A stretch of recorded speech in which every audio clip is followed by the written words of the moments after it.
Pengkawanan yang konten-konten pecarut, kalau bisa dihindari. Kalau bisa dihilangkan kan seperti itu. Mbak Kecik Dario kan masih banyak cara-cara lain untuk yang hal yang positif untuk berkreasi, untuk bermedia sosial, tidak harus dengan carut kan seperti itu.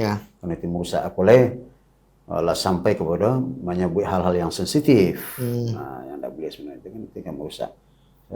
Minangkabau ko ada bisa syarat bisa kitabullah akan dikotori dengan iko, akan dikotori. Nah, kalau ada pembiaran bentuk negeri barat aja dia. Ya, tuh.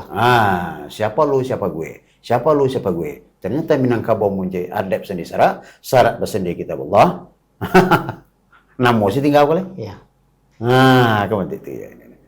Untuk anak muda, ambo malah pede dia mau sekali. Berang lah kamu. Ambo untuk ambo sekali. Ya.